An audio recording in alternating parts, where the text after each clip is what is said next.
អ្នកទាំងនេះមិនដែលឆ្ងល់ថាហេតុអីគេប្រើ strategy ដូចយើងគេ trade ដូចយើងប៉ុន្តែគេ trade ចំណេញហេតុអីយើង trade ខាតអូខេអញ្ចឹងថ្ងៃនេះដែរគឺខ្ញុំមកស្រាយអំពីបញ្ហាមួយនឹងជូនអ្នកទាំងអស់គ្នាគេ trade ដូចយើងគេ set up អីដូចយើងប៉ុន្តែគេចំណេញយើងខាត yes គេនៅតែបន្តចំណេញគេ yes យើងខាតទៅទាំងដែលយើងប្រើប្រាស់ strategy ដូចគេសួស្តីអ្នកនាងជួបគ្នាមួយខ្ញុំបាទម្ដងទៀតហើយខ្ញុំបាទហួតថ្ងៃនេះដែរគឺខ្ញុំមកស្រាយអំពីបញ្ហាដែល trader ថ្មីគាត់តែងតែជួបផ្ទះហ្នឹងណាអញ្ចឹងចូលមកដល់សាច់ការហ្មងទៅអញ្ចឹងអាបញ្ហាដែលធ្វើឲ្យយើង trade ខាតឬមួយក៏ចំណេញទាំងដែលយើងប្រើប្រាស់ strategy ដូចគេដែរទាំងយើងប្រើប្រាស់ strategy ដូចគេថាគេប្រើ ICT យើងប្រើ ICT ដែរប៉ុន្តែហេតុអីគេ trade ចំណេញយើង trade អត់ចំណេញតោះឡើយហ្នឹងអត់គេ trade ចេះទៅមុខយើង trade ចេះថយក្រោយអញ្ចឹងបញ្ហាហ្នឹងគឺជា psychology គេហៅថា psychology របស់យើងអ្នកខ្លះ psychology គាត់ល្អទេគាត់មាន plan គាត់មានអីការ set up អីត្រឹមត្រូវអីហើយគាត់មានវិន័យក្នុងខ្លួននិយាយទៅបែបថាគាត់អត់ FOMO តាមផ្សារអ្នកនេះអាហ្នឹងអ្នកដែល psychology គាត់ល្អតែបើអ្នកខ្លះ psychology ក៏ល្អដូចជា trader ថ្មីអញ្ចឹង yes គាត់ចូល trade តែមួយយ៉ាងគាត់គិតថាចង់បានតែលុយប៉ុន្តែគាត់អត់ដឹងថាផ្សារហ្នឹងខូខើមិនទេតោះអត់ដឹងថាផ្សារហ្នឹងខូខើមិនអត់ដឹងថាផ្សារពេលផ្សារតប់ម្ដងមានអារម្មណ៍មិនអីចឹងណាអញ្ចឹងអូខេអញ្ចឹងឥឡូវមើលលើ screen ខ្ញុំជាក់ស្ដែងដូចខ្ញុំសរសេរអញ្ចឹងរបៀបបង្កើត trading psychology ល្អទី1យើងមាន plan ច្បាស់លាស់មាន plan trade សម្រាប់ trade ច្បាស់លាស់មុនចូលទីផ្សារយើងមាន plan ថាផ្សារហ្នឹងវាមិនអីមិនតើផ្សារហ្នឹងវា down trend ឬ up trend យើងគួរ analyze មិនយើងគួរ set up មិនដើម្បី yes បាន TP ហើយទី2ឈប់ trade នៅពេលដែលមានអារម្មណ៍ខ្លាំងអារម្មណ៍ដែលលក្ខណៈថាមានអារម្មណ៍ខ្លាំងដោយសារតែខឹងមិនសប្បាយចិត្តស្មុគស្មាញតាំងអីរឿងអីផ្សេងខ្ញុំ recommend ថាកុំឲ្យអ្នកគ្នាចូល trade យល់ល្អទៅបធូរអារម្មណ៍នឹងចោលអស់ហេតុអីបានខ្ញុំនិយាយថាអត់ឲ្យចូល trade sorry អត់ឲ្យចូល trade ពេលមានអារម្មណ៍អត់សប្បាយចិត្តស្មុគស្មាញអីចឹងទី1ពេលអ្នកនេះអត់សប្បាយចិត្តអ្នកនេះចូលផ្សារទៅឧទាហរណ៍បើសិនជាអ្នកទាំងនេះ hit TP អូខេ hit TP វាគ្រាន់ចុះបើសិនជាអ្នកនេះចូលទៅ hit SL បើសិនជាអ្នកនេះចូលទៅ hit SL អ្នកនេះនឹង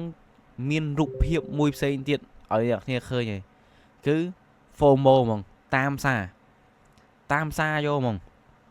អារម្មណ៍អត់ល្អហើយចូល trade ដំបង hit SL ទៀតតាមសារបុកតាមសារដាក់100អស់100ហ្នឹងដាក់200យក100ហ្នឹងវិញទៀតអស់200ដាក់400យក300មកវិញទៀតអញ្ចឹងយូរទៅធ្វើឲ្យយើងវាចង់កើត depression ដោយសារ trade ណា yes អញ្ចឹងយល់ល្អកុំ trade ពេលមានអារម្មណ៍តានតឹងហើយមួយទៀតជំហានទី3ត្រូវរៀនទទួលស្គាល់ការ set up របស់ខ្លួនឯង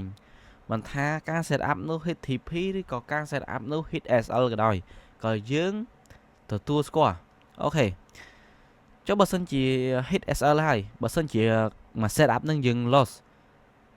តើយើងគួរធ្វើម៉េចអានេះយោបល់របស់ខ្ញុំគឺខ្ញុំចង់ឲ្យអ្នកទាំងអស់គ្នាកែប្រែយកអា set up ដែល hit SL ហ្នឹងយកមកកែប្រែដើម្បីធ្វើឲ្យ set up បន្ទាប់យើងធ្វើបានល្អ yes អញ្ចឹងចំណុចកន្លែងហ្នឹងក៏សំខាន់ដែរហើយមួយទៀត just គ្រប់គ្រង risk reward អាហ្នឹងក៏ដូចជា risk management របស់យើងដែរ yes និយាយទៅឧទាហរណ៍ថាបើសិនជាខ្ញុំមានលុយ$10បើសិនជាខ្ញុំមានលុយ$10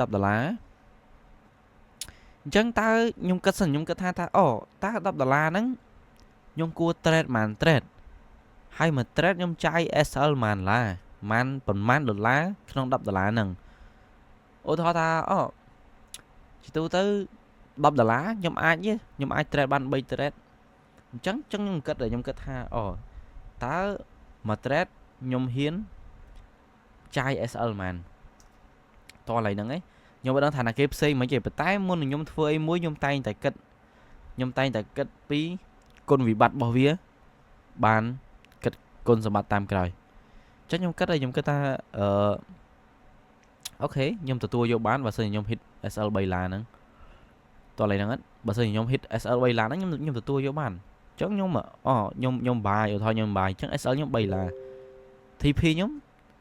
và môi đà lá tới đập đà la chân tới rival dướng mà na sorry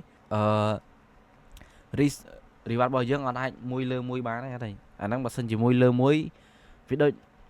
AFC như từ vì mà mình chỉ ca tới bà rival môi lơ môi chắc chỉ tu tới rival nhóm môi lơ pí rồi có môi lơ 7 toàn ấy môi lơ pí rồi có môi lơ 7 nắng bàn thưa dương tre tới tầng tu hit SL rồi có hit TP có dương đăng win red luôn ai này thà ta không setup nó dương khó chỉ dương comment chẳng mà sân chỉ nhung ok setup từ 4 nhưng bây giờ là nhung khăn bây giờ là nhung khăn bây giờ lá chẳng nhung là so lôi bờ lá thiệt nhung so lôi bờ lá làm bây đi cover vì mà vinh chẳng bà sân chỉ nè riêng đại ban tha riêng đã chất đã cay riêng á prăng riêng á nhung chưa tha bây setup chụp kia vì tại kho thằng bây setup vậy dân hao nát có trơ mui có trơ pi này hay dân hao chắc có kho mui dân này viên trắng này thì trắng bà sân nhung hit SL signal ở setup từ 4 nhung sau làm pel là tiện nhung sau làm pel là thì đầm bay đi cover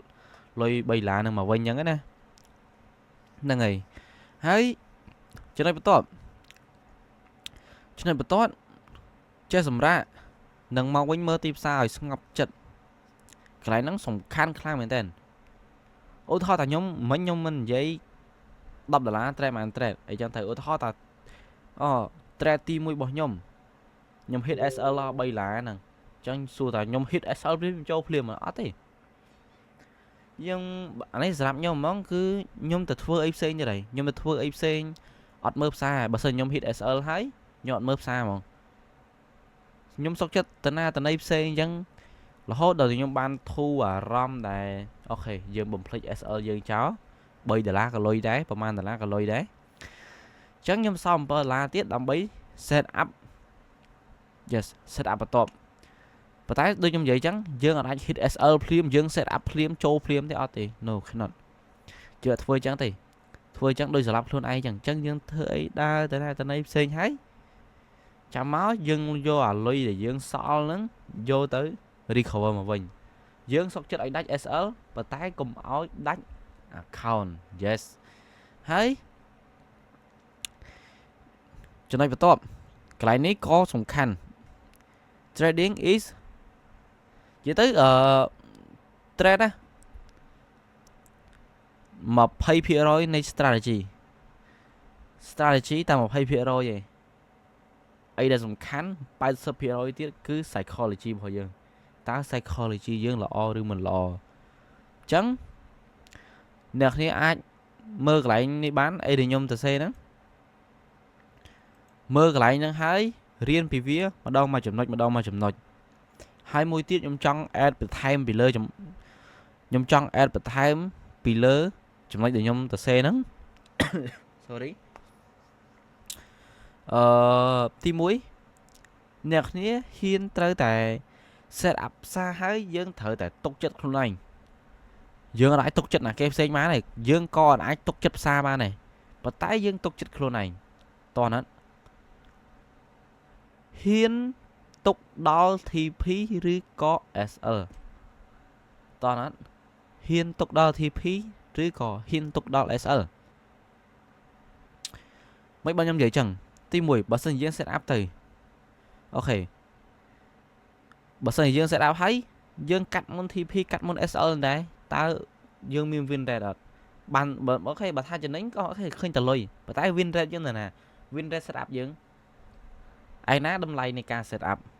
viện miên thì chẳng cái rốt môn TP rốt môn SL nó mà đâu mà ca mưa tập sam xua thì toàn hết chẳng bà cho ngôi đầm lại này ca setup bọc luôn ấy tục đo TP tục đo SL được trong ngày môn nhá nhóm setup hết nhóm thì nhóm tục chào khoác ta cả lá lên tí để đợi SL nhóm vì lăng khoác ta cả lá lên tí để đo SL nhóm và tái vì ở mà SL nhóm đấy từ CTP này lời mình chắc rương nâng dương mở khơi thì tìm xa dương ở nãy tia bán đấy thà việc nè ប៉ុន្តែដែលសំខាន់យើងទុកចិត្តលើការ set up របស់ខ្លួនឯងតោះណាយើងទុកចិត្តការ set up លើការ set up របស់ខ្លួនឯងបើសិនជាយើង set up ហើយយើងកាត់មុនអត់ដែរលើទៅ set up អីចូលផ្សារឆៅយកហ្មងទៅយល់ទៅ set up តំតខាតពេកចូលផ្សារឆៅហ្មងមិនអែមហើយខ្ញុំសុំលើកចំណុចមួយទៀតអ្នកដែលខ្លាចផ្សាររត់ចោលតោះឡើយហ្នឹងខ្លាចផ្សាររត់ចោលផ្សារមិនតាន់ដល់តម្លៃអូខេផ្សារមិនតាន់ដល់តម្លៃ entry ហងចូលផ្សារមុនបាត់ហើយហ្នឹង SL កាន់តែធំទៀតដែរអញ្ចឹងបើសម្រាប់ខ្ញុំ recommend ថាមិនបាច់ខ្លាចផ្សាររត់ចោលទេយើង set up មកយើង set up ថាអូខេខ្ញុំចាំ entry នៅតម្លៃហ្នឹងអញ្ចឹងចាំដល់តម្លៃហ្នឹងចាំ entry បើដល់អត់ trade ចាំ trade set up ផ្សេងផ្សារមានរតនាទេដែលឯងចេះប៉ុណ្ណាយកលុយពីផ្សារបានប៉ុណ្្នឹងទៅផ្សារអត់ចេះក្រទេតែអីដែលសំខាន់ព្យាយាមកុំចូលមុនកុំចូលមុនការ set up របស់ខ្លួនឯងប៉ុន្តែបើសិនជាអូខេចង់ចូលមុនកន្លះលេខចុះក្រោមចូលមុនកន្លះលេខចុះក្រោមអត់ឲ្យចូលមុនម្ដង1លេខម្ដង2លេខអ្នកខ្លះចូលមុន3លេខខ្លាចផ្សាររត់ចោលអីហ្នឹងទៅ trade មិនកាត់ណាឈប់ trade លុប app ចោលអញ្ចឹងវីដេអូរបស់ខ្ញុំគឺមានតែប៉ុណ្្នឹងឯងពាក់ព័ន្ធលើ psychology ហ្នឹងអញ្ចឹងព្យាយាមស្ដាប់អីដែលខ្ញុំនិយាយហើយកែប្រែរាល់ចំណុចដែលខ្លួនឯងខ្វះខាតតោះណាត់អូខេអញ្ចឹងវីដេអូរបស់ខ្ញុំគឺមានតែប៉ុណ្្នឹងឯងសូមអរគុណអ្នកនាងសម្រាប់ការស្ដាប់និងមើលវីដេអូនេះជួបគ្នានៅវីដេអូបន្តអរគុណបាយបាយ